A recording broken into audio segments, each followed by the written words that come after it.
T20 ప్రపంచ cup గెలిచాం. ఇక మనకు తిరగలేదు అనుకున్నాం. ఆస్ట్రేలియా, ఇంగ్లాండ్, సౌత్ ఆఫ్రికా లాంటి టీంలను మట్టి కరిపించాం. ఇక మనకు ఎదురెవరని భ్రమపడ్డాం. కానీ ఐసీసీ ట్రోఫీ నగ్గి జోస్లో ఉన్న భారత్ జట్టుకు ఒక పసుకున్న జట్టు షాక్ ఇచ్చింది. ఎంతటి టీం అయినా సరే సరిగ్గా ఆడకపోతే ఓటమి తప్పదని హెచ్చరికలు పంపింది. ఆ జట్టు మరేదో కాదు, జింబాబ్వే. అవును, నిజమే, మీరు విన్నది కరెక్టే. నేను జింబాబ్వే గురించి మాట్లాడుతున్నాను. 5 టీ20ల సిరీస్ కోసం ఆ దేశ పర్యటనకు వెళ్లిన ఇండియాకు తొలి మ్యాచ్లోనే గట్టి షాక్ ఇచ్చింది జింబాబ్వే జట్టు. ఛాంపియన్స్ అయిన భారత్ జట్టుని 13 పరుగుల తేడాతో ఓడించింది. ఈ మ్యాచ్లో టాస్ గెలిచిన శుభ్మన్ గిల్ జింబాబ్వే జట్టుకు బ్యాటింగ్ను అప్పగించాడు.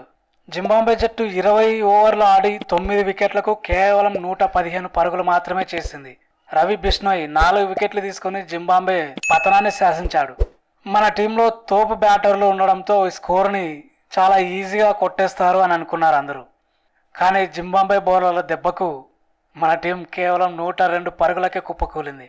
శుభ్మన్ గిల్, వాషింగ్టన్ సుందర్ తప్పితే ఒక్కరు కూడా 2 అంకెల స్కోర్ని దాటలేకపోయారు. జింబాబ్వే పేసర్ చటారా భారత్ పతనాన్ని శాసించాడు. అయితే భారత్ ఓటమికి కారణాల్లో బౌలర్ల వైఫల్యం ఒకటి. మొదట అద్భుతంగా బౌలింగ్ చేసిన ఆఖర్లో రన్స్ లీజ్ చేసి జింబాబ్వేకి పోరాడే అవకాశం ఇచ్చింది బౌలర్లే. బ్యాటింగ్ కి దిగిన జింబాబ్వే జట్టు 90 పరుగులకే 9 వికెట్లు కోల్పోయి పీకల్లోతు కష్టాల్లో ఉంది. యాక్చువల్గా అయితే ఇంకో 4-5 పరుగులు చేస్తే గొప్ప అని అంత అనుకున్నారు. కానీ చివరి వికెట్ కు ఏకంగా 25 పరుగులు చేసింది.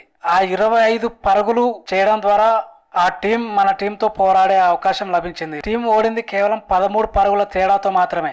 చివరిలో బౌలర్లు ఆ 25 రన్స్ ఇవ్వకుండా కాపాడి ఉంటే మ్యాచ్ రిజల్ట్ మరోలా ఉండేది. ఇండియా ఓటమికి రెండోది, అలాగే main reason young India batting collapse.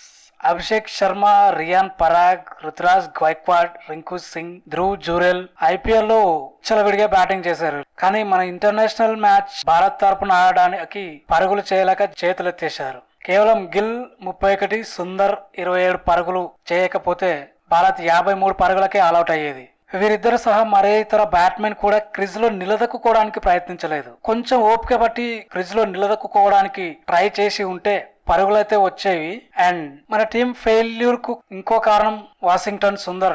Bowling లో 2 వికెట్లు తీసిన అతడు ఆఖర్లో బ్యాటింగ్ కు వచ్చి 24 పరుగులు చేశాడు. అయితే ఇంటర్నేషనల్ క్రికెట్ లో మంచి ఎక్స్పీరియన్స్ ఉన్న ఈ ఆల్రౌండర్ మ్యాచ్ ను ముగించే అవకాశాన్ని యూజ్ చేసుకోలేదు. అతడు ఇంకా కొన్ని పెద్ద షాట్లు ఆడితే జింబాబ్వే మీద మరింత ప్రెజర్ పెరిగేది. ఆబ్వియస్లీ తెలిసిందే, ప్రెజర్ లో కొందరు తప్పులు చేస్తారు. పిచ్ కండిషన్ ని కూడా సరిగా అర్థం చేసుకోకపోవడం జట్టుకు మైనస్ గా మారింది. అయితే జింబాబ్వేతో మ్యాచ్ లో 117 పరుగుల టార్గెట్ ను చేజ్ చేసేందుకు భారత్ బరిలోకి దిగింది. కేవలం 102 పరుగులకే ఆల్అౌట్ అయింది. ఈ మ్యాచ్ లో బ్యాటింగ్ కొలాప్స్ కొంప ముంచిందనే చెప్పాలి. అభిషేక్ శర్మ, రింకు సింగ్ డకౌట్ అయ్యారు. శుభ్మన్ గిల్, వాషింగ్టన్ సుందర్ మినహా మరే ఇతర బ్యాటర్ కూడా 2 అంకెల స్కోరు చేయలేకపోయాడు. అయితే దీని మీద మీ ఒపీనియన్ ఏంటి? జింబాబ్వే లాంటి జట్టు మీద భారత్ ఓడిపోవడం మీకెలా అనిపిస్తుంది? కింద కామెంట్ లో తెలియజేయండి. అసలు ఓడిపోయే అవకాశం ఉండి ఓడిపోయిందా లేక ఓడిపోయిందా? నా ఒపీనియన్ ఏంటి అనేది నేను చివర్లో చెప్తాను, ఈ వీడియో చివర్లో. ఇక ఇప్పుడు రెండవ వన్డే గురించి మాట్లాడుకుందాం. జింబాబ్వేతో జరిగిన రెండవ టీ20లో టీమిండియా ఘన విజయం సాధించింది. 100 పరుగుల తేడాతో ఘన విజయం సాధించి 5 మ్యాచ్ల సిరీస్ ని 1-1తో సమానం చేసింది. 235 పరుగుల లక్ష్య ఛేదనలో జింబాబ్వే కేవలం 134 పరుగులకే ఆల్అౌట్ అయింది. ఆ టీం జట్టులో మధ్వీర 43 పరుగులతో టాప్ స్కోరర్ గా నిలిచాడు. ఇక భారత్ బౌలర్లలో ఆవేష్ ఖాన్, ముఖేష్ కుమార్ 3 వికెట్లు, రవి బిష్ణోయ్ 2 వికెట్లు, వాషింగ్టన్ సుందర్ 1 వికెట్ తో జింబాబ్వేను కట్టడి చేశారు. అయితే టాస్ గెలిచి బ్యాటింగ్ కి దిగిన భారత్ జట్టు 20 ఓవర్లలో కేవలం 2 వికెట్ల నష్టానికి 234 పరుగుల భారీ స్కోర్ ని చేసింది. ఫస్ట్ బ్యాటింగ్ చేసిన టీమిండియాకి స్టార్టింగ్ లోనే దెబ్బ కలిగింది. టీమ్ స్కోర్ 2 పరుగుల వద్ద శుభ్మన్ గిల్ అవుట్ అయ్యాడు. కానీ శుభ్మన్ గిల్ తో పాటు ఓపెనింగ్ చేసిన అభిషేక్ శర్మ సునామీ ఇన్నింగ్స్ తోని జింబాబ్వే బౌలింగ్ ని చెడుగుడు ఆడుకున్నాడు. ఇంటర్నేషనల్ కెరీర్ లో తొలి సెంచరీ నమోదు చేశాడు. కేవలం 47 బంతుల్లో 8 సిక్సర్లు, 7 ఫోర్లతో 100 పరుగులు చేశాడు. At the same time Ruturaj Gaikwad 77 పరుగులు చేసి నాట్అవుట్ గా ఉన్నాడు. గైక్వాడ్ ఇన్నింగ్స్ లో 11 4లు ఒక 6 కొట్టాడు. అభిషేక్ శర్మ అవుట్ అయిన తర్వాత బ్యాటింగ్ కి వచ్చింది రింకు సింగ్.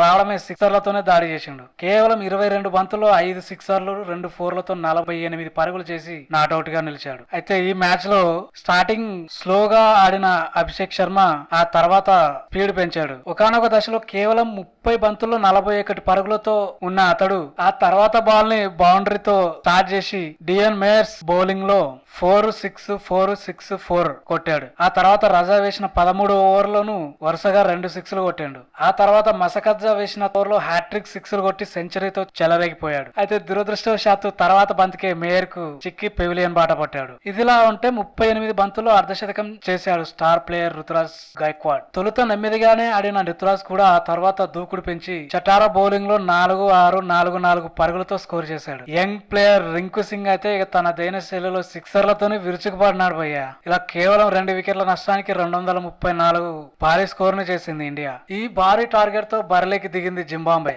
అయితే స్టార్టింగ్ నుంచే దూకుడుగా ఆడే ప్రయత్నం అయితే చేసింది కానీ భారత్ అద్భుతమైన బౌలింగ్ ముందు నిలవలేకపోయింది భయ్య.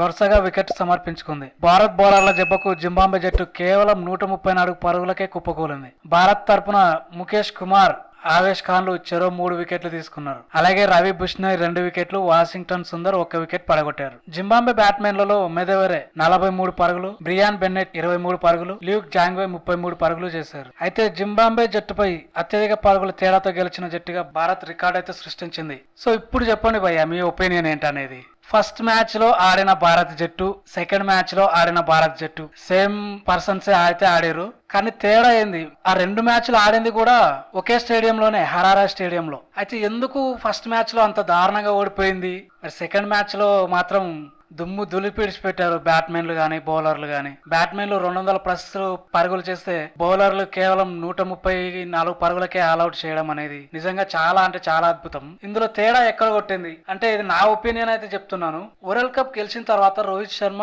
అండ్ విరాట్ కోహ్లీ చెప్పేశారు ఇదే మా లాస్ట్ మ్యాచ్ అన్నట్టుగా. ఆ మ్యాచ్ తర్వాత వెంటనే జింబాబ్వే సిరీస్ స్టార్ట్ అయింది. కానీ ప్రేక్షకుల్లో ఎవరిలో కూడా ఈ జింబాబ్వే సిరీస్ పైన అంత ఇంట్రెస్ట్ అయితే ఎవరికి లేదు. ఎందుకు అంటే ఇండియా టీం అనేది తోపు ఇప్పటికే చాలా సార్లు నిరూపించుకున్నారు యంగ్స్టర్స్ గానీ సీనియర్స్ గానీ. కాకపోతే అప్పుడప్పుడు ఆ ఓటమిలు అనేటివి కూడా ఉండే ఛాన్స్ ఉంది. కానీ పర్సంటేజ్ ప్రకారంగా చూసుకుంటే విన్నింగ్ ఛాన్సెస్ చాలా ఎక్కువగా ఉన్నాయి ఇండియా తరపు నుంచి. సో జింబాబ్వే జట్టుతో సిరీస్ అంటే ఏముంది భయ్యా, ఈజీగా గెలిచేస్తారు. జింబాబ్వేని తీసి ఇట్లా పక్కకు పడేస్తారు, ఒంటి చేత్తో గెలిచేస్తారు అనే విధంగా సిరీస్ మీద ఆసక్తి అనేది లేకుండా పోయింది. ఇప్పుడు ఒక టాప్ లెవెల్లో ఉన్న జట్టు ఒక జింబాబ్వే లాంటి జట్టుతో ఆడుతుందంటే అఫ్ కోర్స్ ఎవరికైనా 99.999% ఇండియానే గెలుస్తుంది ఖచ్చితంగా, అందులో ఏమాత్రం డౌట్ లేదు అని మాత్రమే ఉంటుంది. సో ఆ విధంగా ఇక గెలిచే మ్యాచ్ లని చూడడం దేనికి అనే విధిలో ఆ సిరీస్ పైన ఏమాత్రం చూడాలి అనే ఇంట్రెస్ట్ లేకుండా పోయింది. ఈ టైంలో జైషా ప్రేక్షకులు నాడి పట్టడానికి ఆ గేమ్ ఆడిందని నాకు అనిపిస్తుంది భయ్య. ఎందుకంటే ఫస్ట్ గేమ్ ఓడిపోతే అందరూ కూడా ఏమనుకుంటారు, అరే ఇండియా తోపు జట్టు జింబాబ్వే ఇండియాను ఓడించిందా, ఇండియాను ఓడించడం ఏంటి భయ్యా, ఇలా వస్తుంది అనమాట. అలా వచ్చినప్పుడు ఏమవుతుంది, ఆబ్వియస్ గా అరే జింబాబ్వే ఇండియాను ఓడించడం ఏంటి, ఇదేదో తేడా ఉంది, చూడాలి ఖచ్చితంగా ఇండియా ఎందుకు ఓడిపోతుంది అన్నట్టుగా ఒక ఆ క్యూరియాసిటీని, ఆ ప్రేక్షకుల్లో ఆ క్యూరియాసిటీని పెంచాడు. ఖచ్చితంగా ఇండియా ఓడిపోదు జింబాబ్వే మీద, చూడాలి తర్వాత మ్యాచ్లు చూడాలి అనే క్యూరియాసిటీని ఆ ఒక్క మ్యాచ్ ఓడిపోవడం ద్వారా ఇది చేశాడు. ఇది నా అభిప్రాయం భయ్య. మరి మీరేమనుకుంటున్నారో కింద కామెంట్ రూపంలో తెలియజేయండి. మొత్తానికి ఇండియా అయితే దారిలో పడింది. అభిషేక్ శర్మ మంచిగా ఆడుతున్నాడు. అయితే రుతురాజ్ గైక్వాడ్ కూడా ఫామ్ లోకి వచ్చాడు. సో నెక్స్ట్ రాబోయే మ్యాచ్లు కూడా ఇండియానే గెలుస్తుందని ఆశిస్తున్నాం. Thank you so much. Video మీకు నచ్చింది అనుకుంటున్నాను. నచ్చినట్లయితే please like, share and subscribe our YouTube channel Ataguru. And Instagram లో కూడా ఫాలో అవ్వండి భయ్య, మీ లేటెస్ట్ న్యూస్ పెడతా ఉంటాం. Thank you.